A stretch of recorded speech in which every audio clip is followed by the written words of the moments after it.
اعوذ باللہ من الشیطان الرجیم بسم اللہ الرحمن الرحیم ان اللہ وملائکتہ یصلون علی النبی یا ایہا الذین آمنوا صلوا علیہ وسلموا تسلیما اللہم صلی علی سیدنا و نبینا و شفیعنا و مولانا محمد وعلی آل محمد وبارک وسلم۔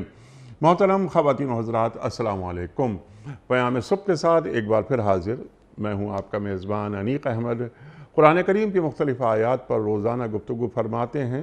ہمارے ملک کے جید علماء انہیں ہم زحمت دیتے ہیں اس لیے کہ ان سے سیکھا جائے کہ قرآن کریم کے معنی مفاہیم کیا ہیں، اور قرآن کریم کی ان آیات کو ہم عہد حاضر سے، لمحہ موجود سے جوڑتے ہیں کہ اللہ تعالیٰ کا یہ آخری پیغام زمین والوں کے نام یہ ہم سے کیا مخاطبت کر رہا ہے، اللہ ہمیں کہاں دیکھنا چاہتا ہے، اللہ ہمیں کیسا دیکھنا چاہتا ہے۔ خواتین و حضرات، اللہ ہمیں باوقار انداز میں دیکھنا چاہتا ہے۔ کون کون سی خوبیاں، کون کون سی خصوصیات اللہ یہ چاہتا ہے کہ ہم اپنے اندر پیدا کر لیں، ان خوبیوں کا بیان قرآن کریم میں موجود ہے جو رفتہ رفتہ ہم سیکھتے جاتے ہیں اپنے جید علماء سے۔ خواتین و حضرات، آج ہم سورہ نساء کی آیات 142 اور 143 142 اور 143 کے حوالے سے بات کروائیں گے اپنے ملک کے ایک ممتاز عالم دین سے، مفسر قرآن سے، ایک استاد سے۔ خواتین و حضرات، اللہ تعالیٰ منافقین کے تعلق سے بات فرما رہا ہے کہ یہ منافق اللہ تعالیٰ کے ساتھ دھوکے بازی کر رہے ہیں، حالانکہ در حقیقت اللہ نے ہی انہیں دھوکے میں ڈال رکھا ہے۔ یہ منافق کسے کہتے ہیں؟ منافق میں کون کون سی اس میں کون کون سے اوصاف ہوتے ہیں، یہ بھی ہم جانیں گے ایک سوال کی صورت میں۔ منافقین کے کون سے رویے ہیں؟ یہ منافق اللہ کے ساتھ دھوکے بازی کر رہے ہیں، یہ منافقین اللہ تعالیٰ کے ساتھ کیا دھوکے بازی کر رہے تھے، اور بندگان خدا کے ساتھ دھوکے بازی کرتے کرتے اب یہ اللہ سے دھوکے بازی کرنے لگے تھے، کیا ایسا ہے؟ یہ بھی ہم ایک سوال رکھیں گے۔ پھر وَإِذَا قَامُوا إِلَى الصَّلَاةِ قَامُوا كُسَالَىٰ، جب یہ نماز کے لیے اٹھتے ہیں تو بڑی کسمساہٹ کے ساتھ، بڑی کاہلی کے ساتھ کہ ایک بوجھ آ گیا ہے ان کے اوپر، لیکن مسلمانوں کو دکھانا چاہتے ہیں کہ ہم تمہارے ساتھ ہیں، نماز پڑھ رہے ہیں، مسجد آ رہے ہیں۔ خواتین و حضرات، یراؤن الناس، اللہ فرما رہا ہے کہ لوگوں کو دکھانے کے لیے یہ کام کرتے ہیں، اللہ کا ذکر کرتے ہیں لیکن بہت کم، تھوڑا سا کرتے ہیں، کفر اور ایمان کے درمیان ڈاواڈول رہتے ہیں۔ صبح مسلمان تو شام کو کافرانہ عمل، شام کو کافرانہ عمل تو صبح مسلمانوں کے ساتھ کھڑے ہوئے نظر آتے ہیں۔ پھر اللہ تعالیٰ فرما رہا ہے آخر میں کہ جسے اللہ نے بھٹکا دیا اس سے راستہ دکھانے والا کوئی بھی نہیں ہے۔ اب جسے اللہ نے بھٹکا دیا، کیا اللہ بھی کسی کو بھٹکاتا ہے یا بندہ خود گمراہی کی طرف چلنا شروع کر دیتا ہے؟ اللہ تو بڑی محبت کرتا ہے اپنے بندوں کے ساتھ، 70 ماؤں سے زیادہ۔ رکھیں گے یہ بھی ایک سوال کی صورت میں کہ اللہ یہاں کیا فرما رہا ہے، جوڑیں گے حالات حاضرہ سے کہ آج ہمارا عمل کیا ہے، کہیں ہم میں تو یہ صفات پیدا نہیں ہو گئیں، وَإِذَا قَامُوا إِلَى الصَّلَاةِ قَامُوا كُسَالَىٰ وغیرہ وغیرہ۔ پھر نماز کے حقوق کیا ہیں؟ اللہ کے رسول صلی اللہ علیہ وآلہ وسلم کے ارشادات بھی لائیں گے۔ نماز میری آنکھوں کی ٹھنڈک ہے، اللہ اکبر۔ نماز کا حق کیا ہے یہ بھی ہم سیکھیں گے محترم ڈاکٹر حبیب الرحمن عاصم صاحب سے۔ ڈاکٹر صاحب پڑھاتے ہیں مختلف یونیورسٹیز میں، انٹرنیشنل اسلامک یونیورسٹی اسلام آباد سے آپ ریٹائر ہوئے، زندگی بھر بس کتاب اور قلم سے ایک تعلق، ایک دنیا آپ کی گفتگو کو بہت توجہ سے سنتی ہے۔ ڈاکٹر صاحب کو خوش آمدید کہتے ہوئے پروگرام کا آغاز اللہ تعالیٰ کے بابرکت نام سے، سورہ نساء آیات 142 اور 143۔ اعوذ باللہ من الشیطان الرجیم بسم اللہ الرحمن الرحیم ان المنافقین یخادعون اللہ وهو خادعهم وَإِذَا قَامُوا إِلَى الصَّلَاةِ قَامُوا كُسَالَىٰ يُرَاءُونَ النَّاسَ وَلَا يَذْكُرُونَ اللَّهَ إِلَّا قَلِيلًا مذبذبین بین ذلک لا الہ ہؤلاء ولا الہ ہؤلاء ومن یضلل اللہ فلن تجد له سبیلا صدق اللہ العظیم۔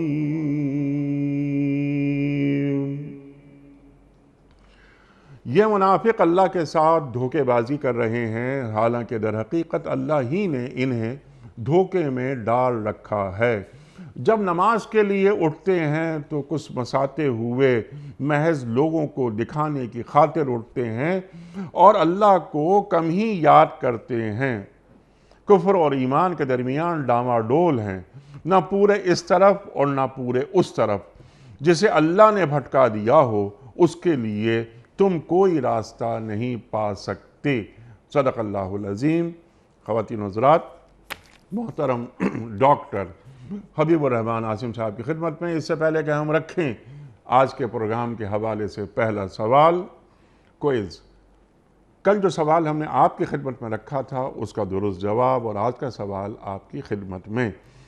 کل کا سوال یہ تھا کہ بیت المقدس کی بنیاد کس پیغمبر نے رکھی؟ بیت المقدس کی بنیاد کس پیغمبر نے رکھی؟ درست جواب حضرت داؤد علیہ السلام نے۔ آج کا سوال نوٹ فرما لیجئے۔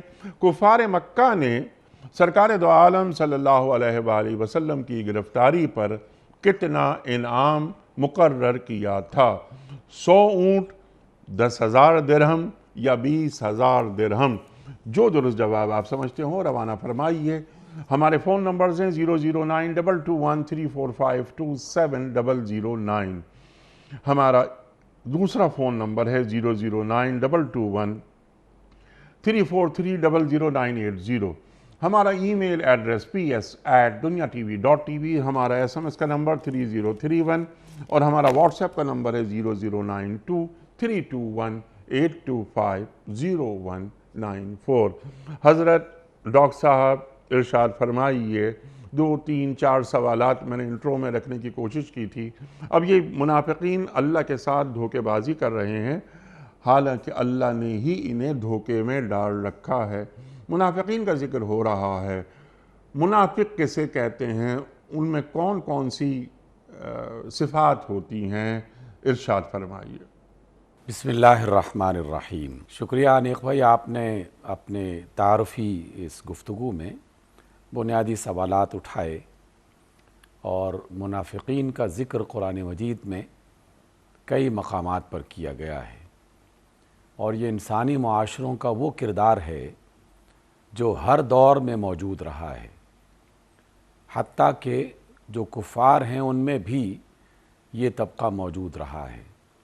حقیقت میں یہ طبقہ وہ ہے جو اپنے مزاج کے اعتبار سے اور اپنی خصوصیات کے اعتبار سے ایک بزدل، کمزور اور کسی بھی بات پر نہ ڈٹنے والا مفاد پرست طبقہ، فرد ہو یا بہت سارے افراد مل کر وہ یہ کام کر رہے ہوں، یہ ہر دور میں موجود رہے ہیں۔ بزدلانہ کارروائیاں کرنے کے لیے انہیں کسی نہ کسی پردے کی ضرورت پیش آتی ہے، اور وہ نہ ڈٹ کر کسی کی حمایت کر سکتے ہیں، نہ ڈٹ کر کسی کی مخالفت کر سکتے ہیں۔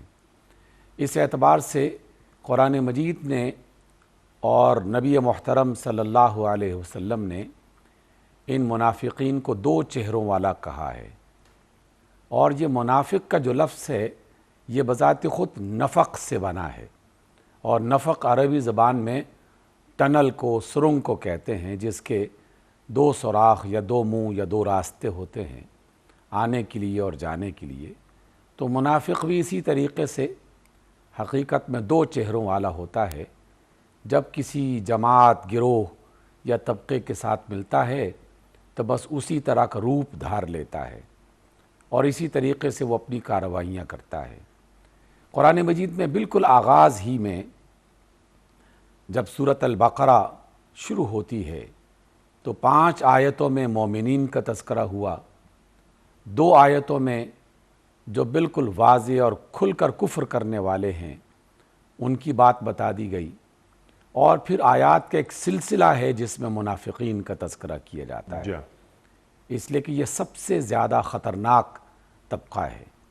جو آپ کا کھلا دوست ہے، آپ اس کے بارے میں مطمئن ہوتے ہیں کہ یہ ہمارا ساتھی ہے، اس پر اعتماد کرتے ہیں، اس کے ساتھ اپنی باتیں شیئر کرتے ہیں، اس سے مشاورت میں شریک کرتے ہیں، اور جو کھلا دشمن ہے اس کے بارے میں بھی کم و بیش اسی طرح کا ایک رویہ کہ یہ دشمن ہے، ڈنکے کی چوٹ پر دشمنی کرنے والا ہے، اور اس وجہ سے احتیاط کے وہ تمام تقاضے جو انسان اپنی اور اپنے معاشرے کی حفاظت کے لیے کر سکتا ہے وہ اختیار کرتا ہے، کیونکہ اسے خبر ہے کہ یہ دشمن ہے۔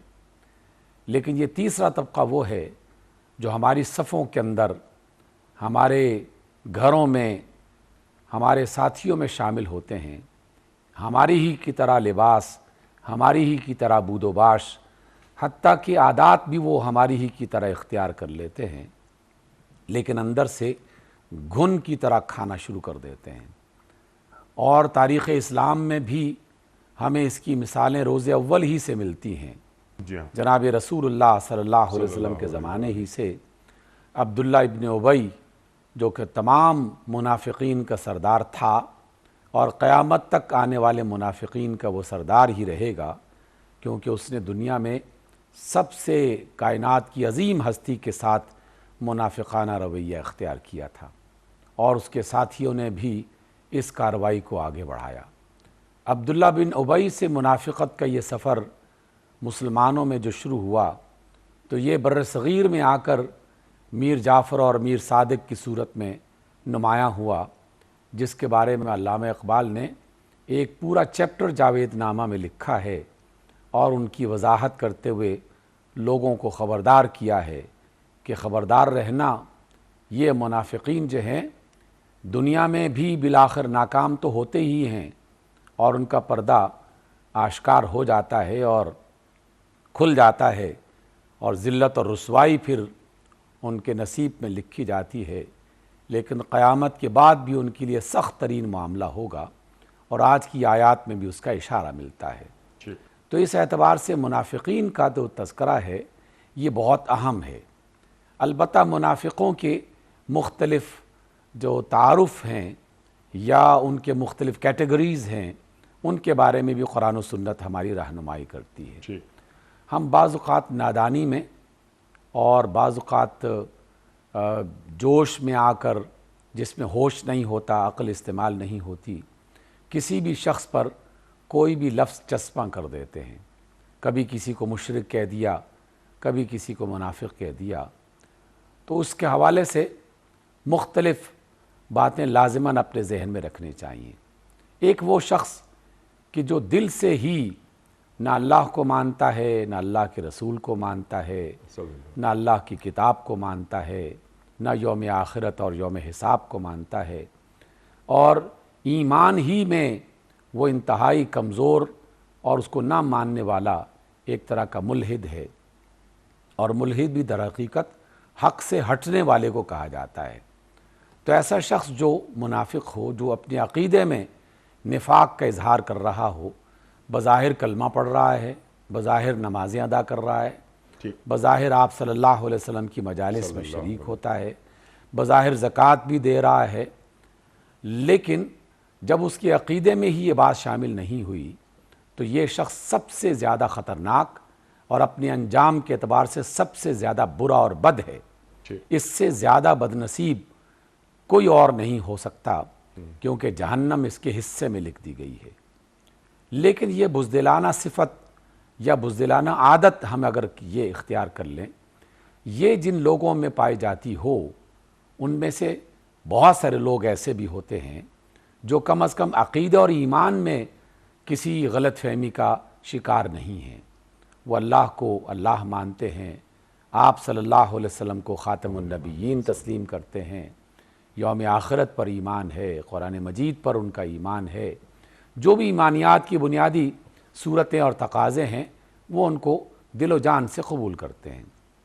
لیکن مالی مفاد کی خاطر، اپنی بزدلانہ کردار کی بنیاد پر یا کسی اور وجہ سے وہ کچھ ایسے کام کرنا شروع کر دیتے ہیں جن کاموں کے بارے میں رسول اللہ صلی اللہ علیہ وسلم نے ہمیں منع فرمایا اور اس سے دور رہنے کی تلقین فرمائی، اور ان کاموں کے بارے میں آپ علیہ السلام نے اتنا شدید جو ہے وہ طریقہ اختیار کیا اس کے تعارف کے طور پر کہ یہ طریقہ کسی مسلمان کا، مومن کا نہیں ہونا چاہیے، اور اگر کسی شخص میں یہ والی عادت پائی جاتی ہے تو یہ عادت تو منافقوں کی عادت ہے۔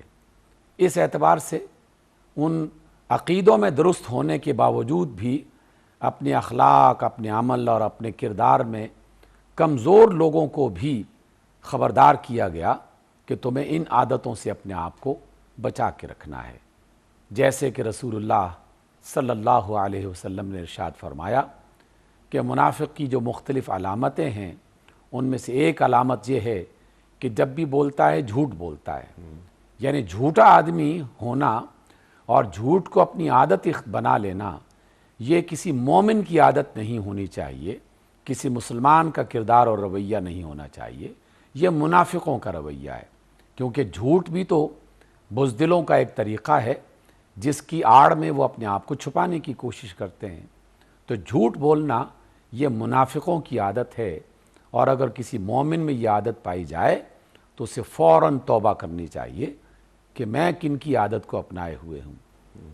دوسرا، آپ علیہ السلام نے ارشاد فرمایا کہ اگر اس کے پاس کوئی امانت رکھوائی جائے تو وہ اس میں خیانت کرتا ہے۔ ان امانتوں میں خیانت کرنے کے حوالے سے مفسرین نے اور علماء نے جس طریقے سے رہنمائی فرمائی، اس میں دو چیزوں کو بطور خاص ذہن میں رکھنا چاہیے۔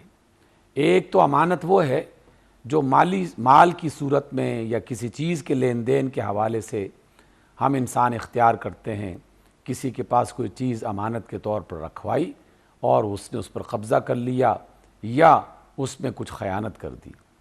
ایک وہ امانت ہے جو اللہ رب العزت نے بھی ہم انسانوں کے حوالے کی اور انبیاء کے ذریعے سے علماء تک اور علماء کے ذریعے سے عوام تک اس امانت کو پہنچانے کا ایک سلسلہ قائم کیا۔ اس امانت میں بھی تمام ادوار میں جتنے بھی ادوار گزر چکے ہیں، یعنی زمانے گزر چکے ہیں، اس میں کچھ ایسے مفاد پرست نام نہاد قسم کے علماء جو اپنے ظاہری شکل و شباہت کے اعتبار سے علماء کی صف میں دکھائی دیتے ہیں، لیکن حقیقت میں مفاد پرست، اور ایسے مفاد پرست کہ وہ چھوٹی موٹی خیانت نہیں کرتے، بڑی بڑی خیانتوں کا ارتکاب کرتے ہیں، کیونکہ جس شخص نے کسی پیسے میں امانت میں خیانت کی، یقیناً یہ برا ہے، لیکن جس نے اللہ تعالیٰ کے کلام کو بدل کے رکھ دیا یا اس میں اپنی چیزیں شامل کر دیں یا اس میں سے کسی بات کو چھپا دیا یا رسول اللہ صلی اللہ علیہ وسلم کی کسی تعلیم میں خیانت کر دی، تو یہ بہت بڑی خیانت ہے۔ اس لیے امانت میں خیانت کرنے والے دو طرح کے لوگ، ایک علم اور حکمت اور دانائی اور اللہ اور اس کے رسول کی تعلیمات میں خیانت کرنے والے جو سب سے زیادہ برے اور اللہ کو انتہائی ناپسند ہیں، اور ایک دوسرے وہ کہ جو عام مالی لین دین میں بعض اوقات اس کمزوری کا شکار ہو جاتے ہیں اور وہ خیانت کرنا شروع کر دیتے ہیں۔ اور پھر آپ علیہ السلام نے فرمایا کہ منافق کی علامت یہ بھی ہے کہ جب بھی کبھی جھگڑا ہو جائے، اور انسانی دنیا میں جھگڑے ہوتے ہی رہتے ہیں، اختلاف کے تو ہزارہا راستے ہیں، کسی معمولی سی بات پر بھی اختلاف ہو سکتا ہے، اور وہ اختلاف جب شدت اختیار کر جائے تو وہ جھگڑا بن جاتا ہے، ٹھیک، اور اس میں جب وہ پہنچتے ہیں یعنی اس اختلاف کے انتہائی شدید مرحلے میں داخل ہوتے ہیں تو پھر وہ اپنے آپ پر قابو نہیں پا سکتے، ٹھیک، وہ گالیوں پہ اتر آتے ہیں، الزامات پہ اتر آتے ہیں، منہ سے جھاگ نکلنا شروع ہو جاتی ہے، تہمتیں لگانا شروع کر دیتے ہیں، اور حتیٰ کہ مار پیٹ اور جو ہے وہ دھینگا مشتی تک بات پہنچ جاتی ہے، جو بہت بڑے فتنے کا ایک سبب بن جاتا ہے۔ تو یہ بھی منافقوں کی ایک علامت ہے، ٹھیک ہے، اور اگر کوئی مومن اس کا شکار ہے یا اس کمزوری میں مبتلا ہے تو اسے بھی فوراً توبہ کرنی چاہیے۔ سبحان اللہ، آج کی ان آیات میں بھی جو آپ نے تلاوت فرمائی اور ہم اللہ تعالیٰ کی ان باتوں کی روشنی میں رہنمائی حاصل کر رہے ہیں، تو اس میں بھی منافقین کی بعض دیگر عادات کا بھی تذکرہ کیا گیا ہے، جیسے کہ آپ نے تلاوت کے دوران اس کی وضاحت بھی فرمائی کہ اللہ رب العزت نے منافقین کے بارے میں ایک نشانی یہ بتائی کہ وہ نمازوں میں سستی برتتے ہیں۔ اچھا، نمازوں میں سستی برتنے والے بھی دو طبقات ہیں جن میں سے ہم نے ابتدا میں گفتگو میں یہ تذکرہ کیا۔ ایک وہ شخص کہ جو اللہ رسول کو مانتا ہی نہیں ہے، لیکن چونکہ حکومت مسلمانوں کی قائم ہے، معاشرہ مسلمانوں کا ہے، اور وہ یا تو مسلمانوں کے خوف کی وجہ سے کہ کہیں میرا جو ہے وہ پردہ اشکار نہ ہو جائے، وہ ان کے درمیان میں چھپ کر اپنے آپ کو قائم رکھنا چاہتا ہے، تو وہ جب نماز کی آواز سنتا ہے، اذان کی، اور نماز کے لیے پکار کو سنتا ہے، تو اس کے اندر ایک بے چینی اور بے قراری اس اعتبار سے کہ یہ کیا مصیبت آ گئی، یہ کیا مشکل ہے کہ ہم اپنے آپ کو اس کام کے لیے مجبور پاتے ہیں کیونکہ معاشرہ دیکھ رہا ہے، جی، اور دکھاوا خود بخود اس کا حصہ بن جاتا ہے۔ اور دکھاوا کرنے والے نمازیوں کے بارے میں اللہ رب العزت نے کئی مقامات پر سخت جو ہے وہ رویہ اختیار کیا اور ان کے بارے میں وعید سنائی ہے۔ آپ نے بارہا اپنے پروگراموں میں اس کا تذکرہ کیا، اللہ رب العزت نے ان کے لیے ویل کا لفظ استعمال فرمایا، بربادی ہے، تباہی ہے ایسے نمازیوں کے لیے جو دکھانے کے لیے نماز پڑھتے ہیں۔ اور نبی رحمت علیہ الصلاۃ والسلام صلی اللہ علیہ وسلم دیگر بہت سارے کاموں میں بھی اس دکھاوے اور ریاکاری کے بارے میں بہت سخت طریقے سے ہمیں متنبہ کرتے ہیں، خبردار کرتے ہیں کہ اللہ کو جو کام پسند ہے وہ مخلصانہ اور بالکل صحیح طریقے سے کیا جانے والا کام پسند ہے، دکھاوے والا اور اس کے اندر سستی اور ناپسندیدگی اور دل اس کے اندر شامل نہیں ہے، بس بامر مجبوری وہ کام کرنا پڑ رہا ہے، تو اللہ کو ایسی عبادات کی کوئی نہ ضرورت ہے اور نہ وہ ایسے لوگوں کو پسند کرتا ہے۔ تو اس اعتبار سے آج کی اس آیت میں جو پہلا حصہ جو ہے منافقین کے بارے میں جس کا ذکر کیا گیا کہ منافقین نمازوں کے لیے اٹھتے تو ہیں اس لیے کہ سارا ماحول ہی اٹھ رہا ہے، لیکن انیق بھائی جب ہم اس طرح کی آیات کو اور احادیث کو پڑھتے ہیں جی ہاں، تو یقیناً ایک پریشانی ہمیں ہونی چاہیے کہ کیا زمانہ جو ہے وہ ہمیں اس نہج پہ لے آیا ہے، اور ہم کتنے برے ہو گئے ہیں کہ ایک زمانہ وہ تھا کہ کوئی شخص نماز نہ پڑھتا ہو تو یہ ممکن نہیں تھا کہ وہ اپنے آپ کو مسلمان کہتا ہو اور نماز نہ پڑھتا ہو، ممکن نہیں تھا کسی گھرانے میں، کسی محلے میں۔ اور ہم نے ایسے بہت سارے علماء اور اولیاء کی باتیں پڑھیں کہ ان کی بستی میں اگر کوئی مسافر اور اجنبی آ جاتا اور وہ مسجد میں نماز نہ پڑھتا تو پوری بستی والوں کو پتہ چل جاتا تھا کہ یہ شخص جو ہے یہ نماز نہیں پڑھتا، اور پھر اس کے ساتھ ان سب کا جو رویہ ہوتا تھا وہ یقیناً اسے خبر ہو جاتی تھی کہ میں نے کوئی غلط کام کیا ہے۔ ٹھیک، لیکن اب اس کے برعکس ہو گیا ہے کہ ہمارے ہاں دفاتر میں، بازاروں میں، گھروں میں، محلوں اور ان میں اگر کوئی شخص نماز پڑھنے کے لیے جا رہا ہے تو وہ بعض اوقات اپنے آپ کو ایک اجنبی محسوس کرنے لگتا ہے۔ اللہ تعالیٰ کا کرم اور شکر ہے اس کا کہ حالات پھر بہتری کی طرف آ رہے ہیں، لیکن مجھے وہ منظر یاد ہے اور آپ کو بھی یقیناً کراچی یونیورسٹی کے وہ منظر یاد ہوں گے، ہمیں پنجاب یونیورسٹی کے اور دیگر کالجز میں، کہ جو لوگ طلباء داخلہ لینے کے لیے آتے تھے اور اگر کوئی نماز پڑھنے کا عادی ہو اپنے گھر میں تو وہ یونیورسٹی میں نماز پڑھنے کے لیے چھپنے کی جگہ تلاش کرتا تھا کہ کہیں لوگ یہ نہ کہیں کہ یہ دیکھو مولوی صاحب آ گئے ہیں، یہ نماز پڑھنے والے آ گئے ہیں۔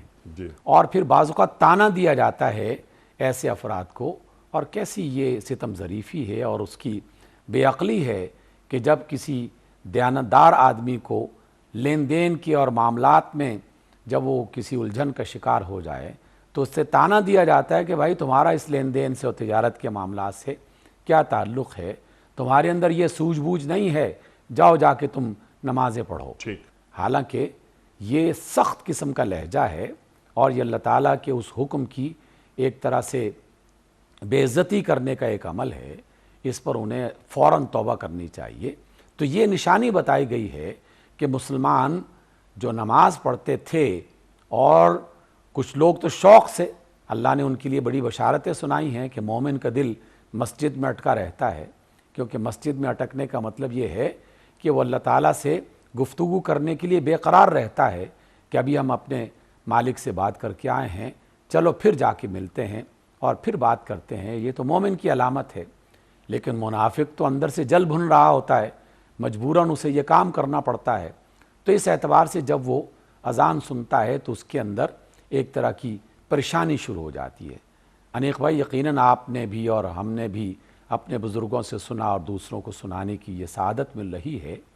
نبی محترم صلی اللہ علیہ وسلم کی جو تعلیمات ہیں اس میں یہ والا حصہ کہ جب تم اذان سنو اور پکارنے والا یہ پکار لگائے حی علی الصلاح، حی علی الفلاح، تو سننے والا فوراً لا حول ولا قوت الا باللہ العلی العظیم پڑھے۔ اس کی وجہ کیا ہے؟ اس کی وجہ یہی ہے کہ شیطان کو یہ والا کلمہ بہت برا لگتا ہے کہ یہ نماز کے لیے بلا رہا ہے، اور منافق کے دل میں بیماری شروع ہو جاتی ہے، جیسے کمزوری پڑ گئی ہے اس کے اندر، اور شیطان مومنین کے دل میں بھی وسوسے پیدا کرنا شروع کر دیتا ہے۔ پڑھ لیں گے، ابھی بہت وقت پڑا ہے، اور پھر اسے آہستہ آہستہ ٹالتے ہوئے اس مرحلے میں لے آتا ہے کہ جب کہتا ہے کہ چلو یار اب تو وقت نکل ہی گیا ہے تو پھر آئندہ پڑھ لیں گے، اور نماز پھر بالآخر اس سے چھوٹ جاتی ہے۔ اس وجہ سے نماز میں سستی پیدا کرنے کا عمل یہ خالصتاً شیطانی عمل ہے، اور جب کبھی ہم بارہا اس تجربے سے گزرتے رہتے ہیں، اور خاص طور پر فجر کی نماز میں تو ہم لازماً اس سے گزرتے ہیں کہ نیند بھاری ہو جاتی ہے، اچھے اچھے خواب آنا شروع ہو جاتے ہیں، اور خیالات کہ ابھی اٹھتا ہوں، اسی وقت فوراً لا حول ولا قوت الا باللہ پڑھنا چاہیے۔ اعوذ باللہ من الشیطان الرجیم پڑھ کے اپنے بائیں کندھے کی طرف پھونک مارنی چاہیے، تاکہ شیطان جو نماز پڑھنے سے روک رہا ہے اس کے چنگل سے ہم آزاد ہو سکیں، اس لیے کہ وہ سستی پیدا کرتا ہے۔ آج کی اس آیت میں نماز، پہلے حصے میں نماز کو بطور خاص بیان کیا گیا کہ یہ مومنین کی نشانی، اور نماز میں سستی، عدم دلچسپی، توجہ نہ کرنا، اس کی طرف راغب نہ ہونا، یہ سب منافقانہ رویے ہیں، اور ہمیں ان سے توبہ کرنی چاہیے۔ سبحان اللہ، سبحان اللہ، سبحان اللہ۔ ڈاکٹر صاحب، اب یہاں بہت ساری باتیں آپ نے بیان فرما دیں، وہ منافقین کی جو خصوصیات ہوتی ہیں، صفات ہوتی ہیں، وہ بھی آپ نے ارشاد فرما دیا کہ وہ جب بھی بات کرے وہ جھوٹ بولے گا، امانت رکھوائی جائے تو خیانت کرے گا، وعدہ خلافی کرے گا، اور گالم گلوچ پہ اتر آئے گا، ذرا سی کوئی بات ہوئی، کوئی اختلاف ہوا، جھاگ نکلنے لگ جائیں گے۔ یہ منافقین کی وہ نشانیاں بتا رہے ہیں سرکار دو عالم صلی اللہ علیہ وآلہ وسلم۔ اب یہاں پر بات ہو رہی ہے یہ منافق اللہ کے ساتھ دھوکے بازی کر رہے ہیں، وہاں بندگان خدا کے ساتھ دھوکے بازی ہو رہی ہے، جس جانب آپ نے اشارہ فرمایا۔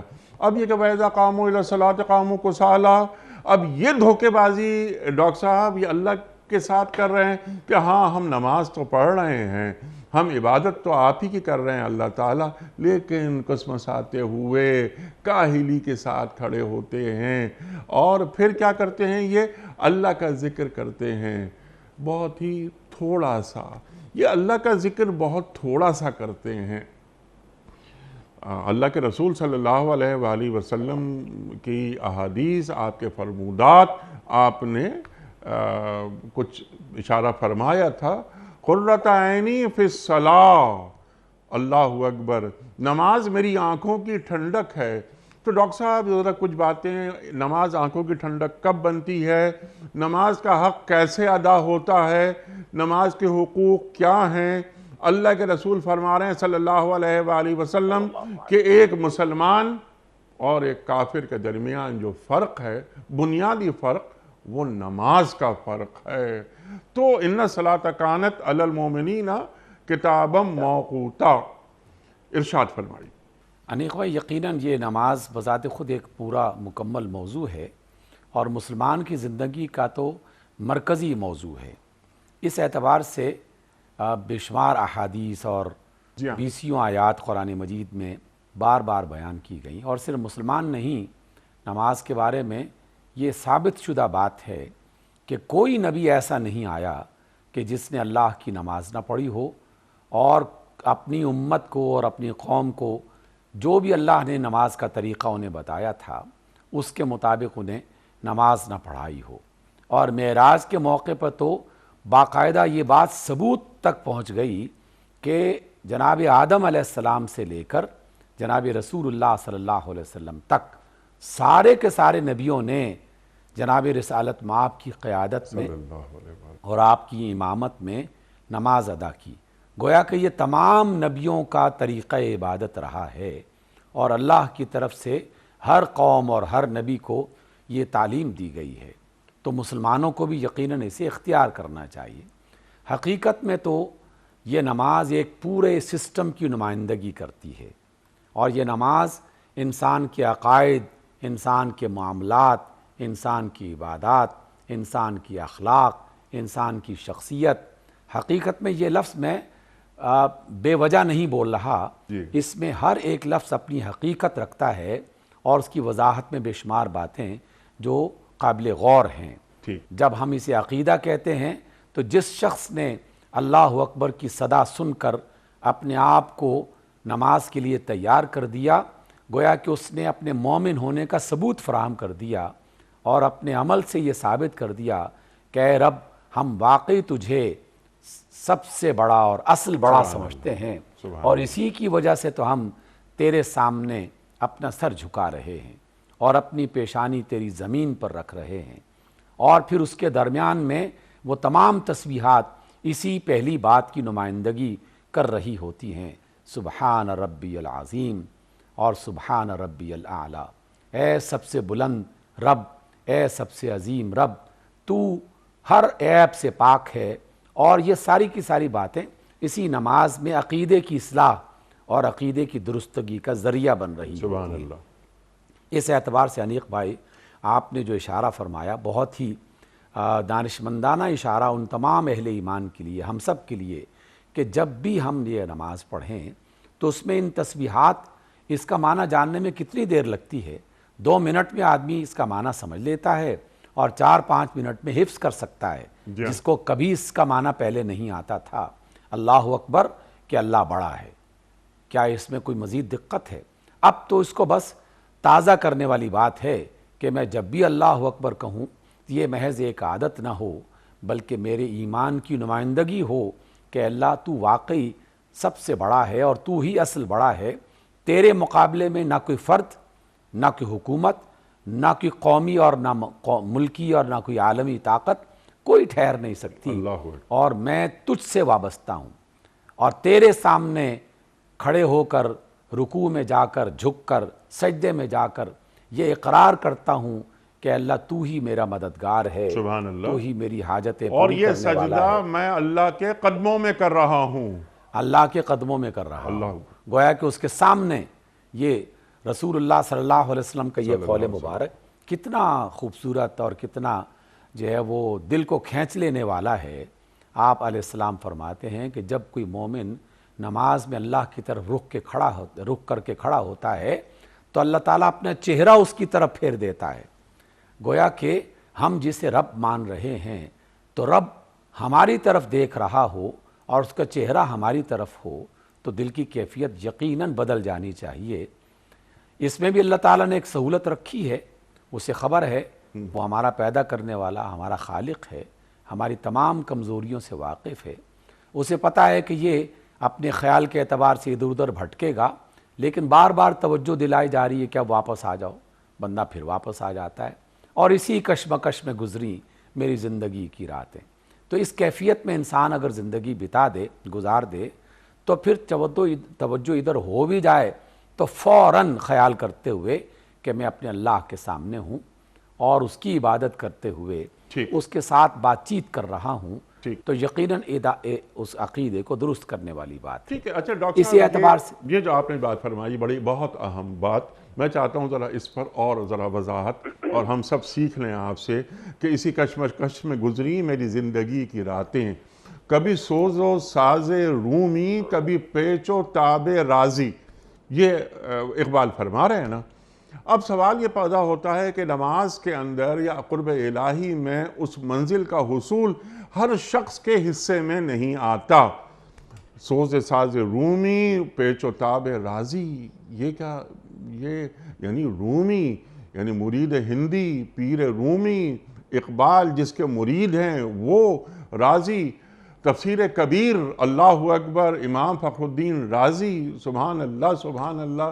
تو یہ فرما دیجئے آپ، بلکہ اس کو اور بالکل سمپل کر لیتے ہیں، آپ کے پاس بھی ہمارے پاس بھی بڑے سوالات آتے ہیں کہ جناب والا ہم نماز پڑھتے ہیں، ہمارا دل نہیں لگتا نماز پڑھنے میں، وہ فضا نہیں بنتی، اور ہم بس سلام پھیر کے آ جاتے ہیں، لیکن جس طرح کی جو مطلوب ہے اللہ تعالیٰ کو نماز، جس جانب آپ نے اشارے فرمائے بہت سارے فرمودات رسول کریم صلی اللہ علیہ وآلہ وسلم کی طرف بھی آپ نے ہماری توجہ مبذول کرائی۔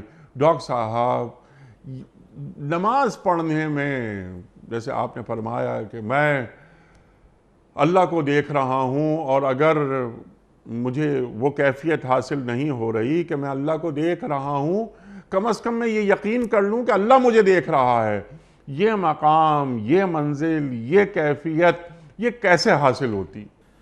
انیق بھائی، یقیناً یہ سوال اس اعتبار سے بہت اہم ہے کہ اللہ رب العزت نے ایک اعلیٰ ترین منزل اور مقام کا اشارہ فرما کے ہمیں یہ تعلیم دی کہ تمہیں اس منزل پہ پہنچنا ہے۔ جیسے ہم اپنی زندگی میں خود بھی اور اپنے بچوں کو بھی کوئی بڑا ٹارگٹ دیتے ہیں کہ تم نے اس مقام تک پہنچنا ہے اور یہ منزل تمہیں حاصل ہونی چاہیے، اور اس کے لیے پھر آدمی اپنی جد و جہد اور اپنی اسٹرگل کرتا ہے، لیکن یقیناً ہر ایک شخص اس اعلیٰ ترین منزل پہ نہیں پہنچ پاتا۔ البتہ اللہ رب العزت نے درمیان میں بھی جو بے شمار منزلیں قائم کر رکھی ہیں، اس میں بھی ہم سب کے لیے بہت ساری بھلائیاں ہیں۔ دیکھیے، میں تعلیم سے وابستہ ہوں، آپ بھی ان تمام مراحل سے گزر کے ایک اور طریقہ تعلیم ہے جو میڈیا ہے، اس کے ذریعے سے لوگوں تک اللہ کی اور اللہ کے رسول کی اور دنیا میں دانشوروں کی بات پہنچانے کی کوشش کرتے رہتے ہیں۔ دنیا میں تمام لوگ جو ہیں وہ اے گریڈ میں اور اے پلس میں پاس نہیں ہوتے۔ دنیا میں تمام افراد جو ہیں وہ اپنے پورے علاقے میں فرسٹ پوزیشن اور سیکنڈ اور تھرڈ پوزیشن حاصل نہیں کرتے۔ لاکھوں کی تعداد میں امتحانات میں پاس ہوتے ہیں، اور پھر درجہ بدرجہ مسلسل جس نے جتنا گڑ ڈالا ہے، جتنی محنت کی ہے، جتنا اس کا نصیب ہوا ہے، اسے اس کے مطابق منزل ملتی ہے۔ لیکن ان تمام منزلوں پہ پہنچنے والے لوگ کم از کم خوش ضرور ہوتے ہیں۔ ٹھیک۔ ہاں، ناخوش کون ہوتا ہے؟ جو ناکام ہو گیا، جو فیل ہو گیا، اور جس کو لوگ کہتے ہیں کہ یہ فیل ہو گیا ہے، اسے اس درجے سے نیچے ہٹا دیا جاتا ہے۔ جیسے تعلیم کے امتحانات میں ہم ان منزلوں سے گزرتے ہیں، زندگی کے امتحانات میں بھی ہم اسی طریقے سے مختلف مقامات سے گزرتے ہیں۔ میں یہ بات اس وجہ سے کہہ رہا ہوں کہ جب ہم یہ سمجھتے ہیں کہ یار میں تو رومی کے مقام تک نہیں پہنچ سکتا، میں تو رازی کے مقام تک نہیں پہنچ سکتا، چلو پھر کیا کرنا، چھوڑو اس کام کو، کوئی اور کام کرتے ہیں۔ نہیں، ایسا نہیں ہے۔ ہم انسان ہونے کے ناطے سے مکلف ہیں۔ سکھایا یہ گیا ہے کہ بڑی منزل تو وہ والی ہے کہ جہاں سب سے پہلے جناب رسالت مآب صلی اللہ علیہ وسلم ایک روشن چراغ کی صورت میں موجود ہیں، وہ سب سے بڑا مقام ہے۔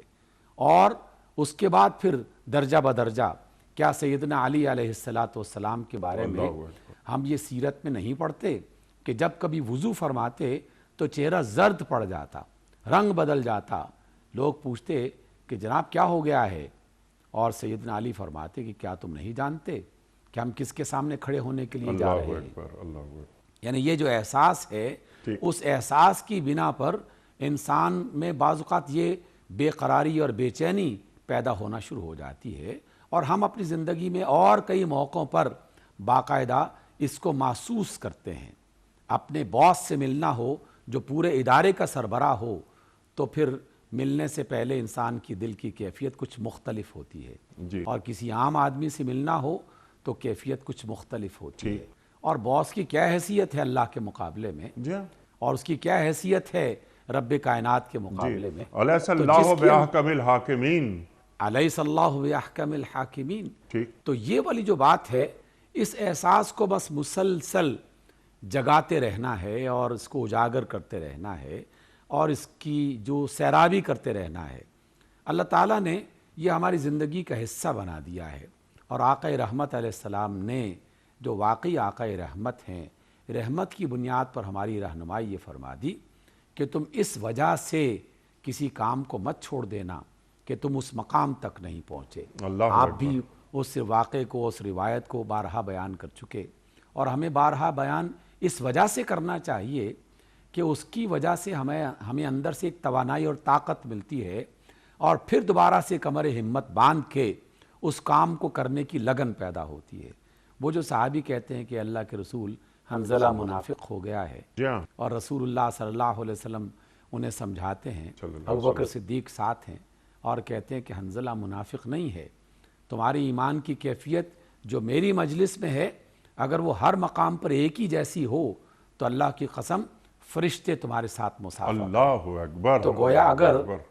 میری نماز میں مجھے ہر وقت سیدنا علی جیسا وہ مزہ آنا شروع ہو جائے اور وہ لطف ملنا شروع ہو جائے، یہ تو کمال کی بات ہے۔ سبحان اللہ۔ لیکن اگر وہ کمال نہیں مل رہا تو کیا میں نماز چھوڑ دوں؟ نہیں، مجھے منزل تو اسی کو بنانا ہے، جی ہاں البتہ اس کے لیے جد و جہد کرتے جی رہنا ہے۔ بالکل ٹھیک ہے، نماز کبھی نہیں عادت- چھوڑی جاتی، نماز نماز نہیں چھوڑی جا سکتی، نماز نہیں اسی چھوڑی جا وجہ سے۔ سکتی۔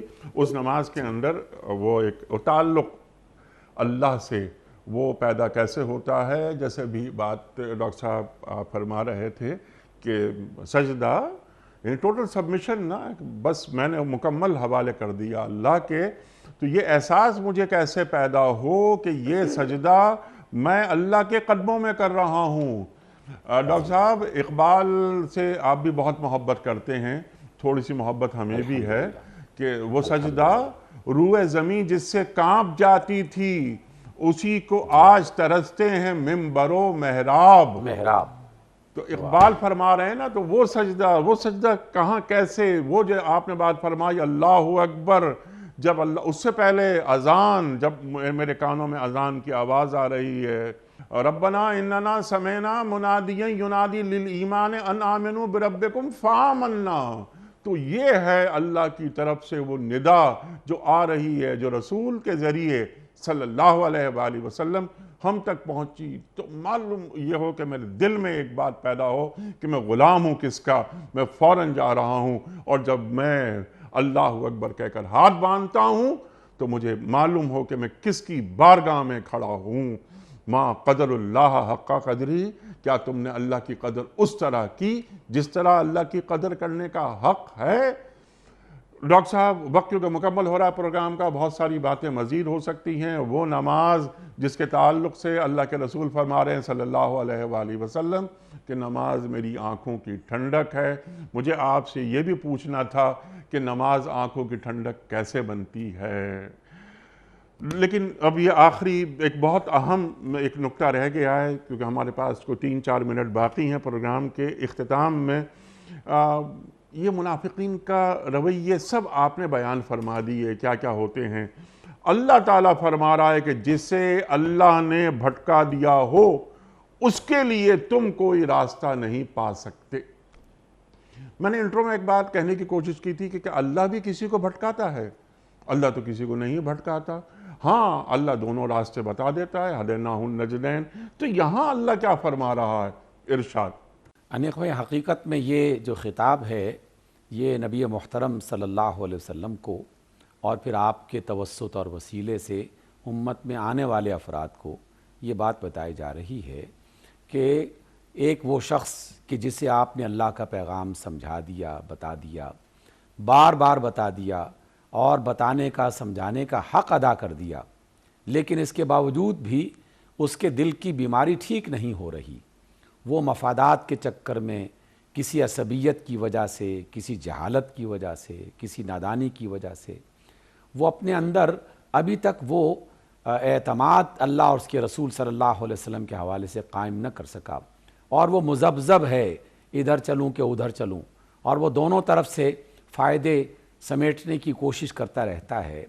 تو ایسے منافقین اور ایسے کفار بھی، لیکن منافقین کا تذکرہ چونکہ اس آیت میں کیا جا رہا ہے، رسول اللہ صلی اللہ علیہ وسلم ہر لمحے اس بات کی فکر میں رہتے تھے کہ میں اس فرد کو کیسے اللہ کے راستے پہ چلا سکتا ہوں، اور اس کو باقاعدہ اس کا دکھ محسوس کرتے تھے کہ یہ آخر میری بات کیوں نہیں مان رہے. تو اللہ تعالیٰ نے آپ علیہ الصلاۃ والسلام کو وسیلہ بناتے ہوئے یہ بات سمجھائی کہ جو شخص سب کچھ جانتے ہوئے حق سے انکار کر دے یا اس کے قبول کرنے میں مذبذب رہے، یعنی وہ بین رہے کہ پتہ نہیں یہ ٹھیک ہے یا نہیں ہے، اور اس کا شک دور نہ ہو، وہ یقین اور ایمان کی کیفیت کو اختیار نہ کرنے والا ہو، تو پھر بالآخر ایک وقت ایسا آتا ہے کہ اللہ تعالیٰ اسے اس کے حال پہ چھوڑ دیتا ہے.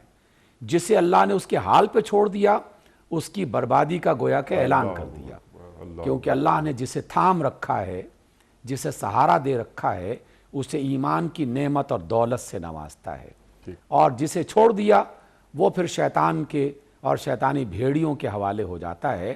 پھر اس بھیڑ کا کیا حال ہوگا جس کو چاروں طرف سے بھیڑیوں نے گھیر رکھا ہو. تو اللہ تعالیٰ در حقیقت ان لوگوں کے بارے میں یہ تذکرہ، اللہ کسی کو گمراہ نہیں کرتا، لیکن اگر کوئی شخص نہ ماننے کا تہیہ کر لیا ہو کسی شخص نے، تو پھر اللہ تعالیٰ اسے اس کے حال پہ چھوڑ دیتا ہے.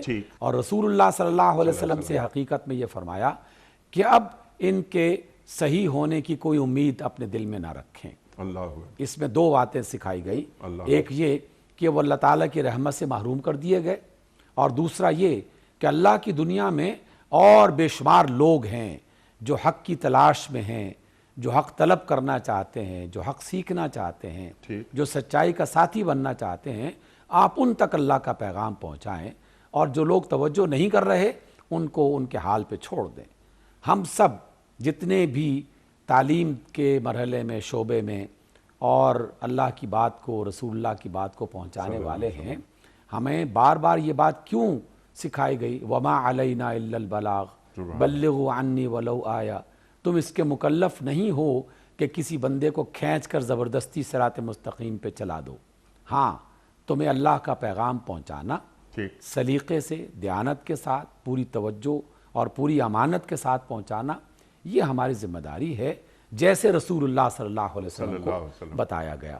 اب ہم یہ آواز لگا رہے ہیں، پکار لگا رہے ہیں، کوئی سن لیتا ہے، مان لیتا ہے تو اللہ تعالیٰ کو اس پر احسان ہے، نہیں مانتا تو اللہ تعالیٰ نے یہ توفیق ہمیں دی کہ ہم نے اللہ کی بات کو اور اللہ کے پیغام کو پہنچا دیا. تو اس لیے اللہ گمراہ نہیں کرتا.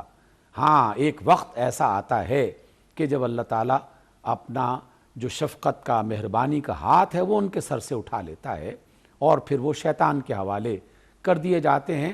پھر انہیں سیدھا کرنا مشکل ہو جاتا ہے، ممکن نہیں رہتا.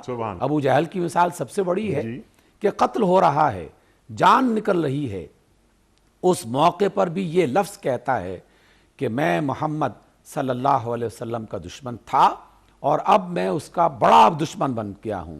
رسول اللہ نے یہ کلمہ سنا اور کہا کہ یہ میری امت کا فرعون ہے، اور یہ فرعون موسیٰ سے بھی بڑا ہے، کیونکہ فرعون موسیٰ نے تو کم از کم ڈوبتے وقت کہہ دیا تھا کہ میں ہارون اور موسیٰ کے ایمان پر، رب پر ایمان لایا.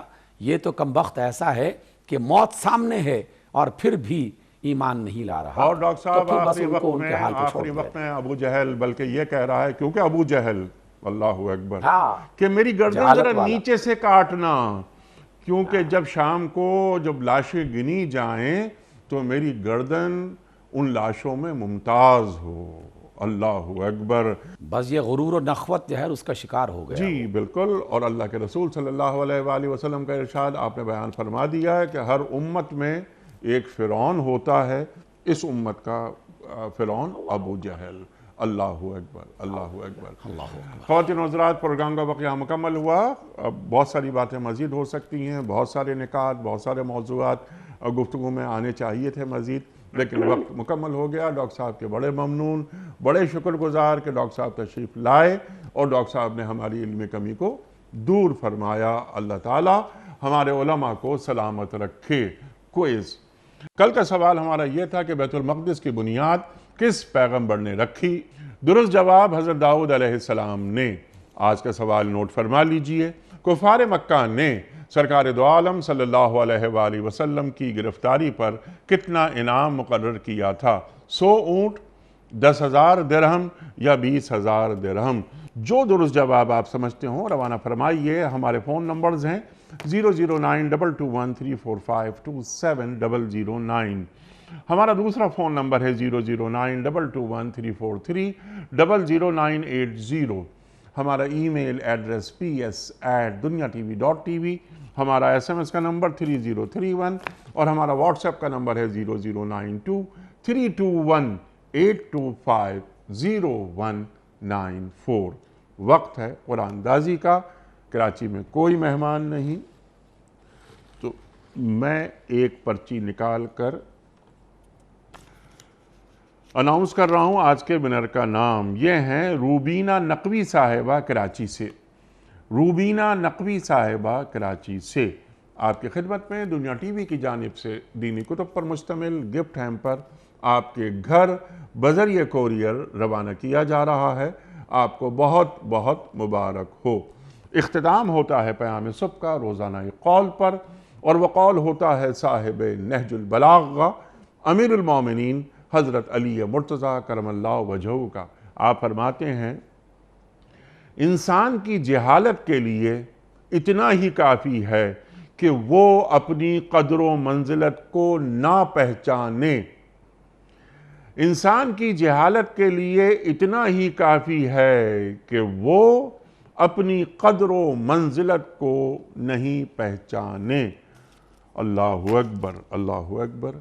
اپنے میزبان انیق احمد کو کل تک کے لیے اجازت دیجیے۔ خدا حافظ۔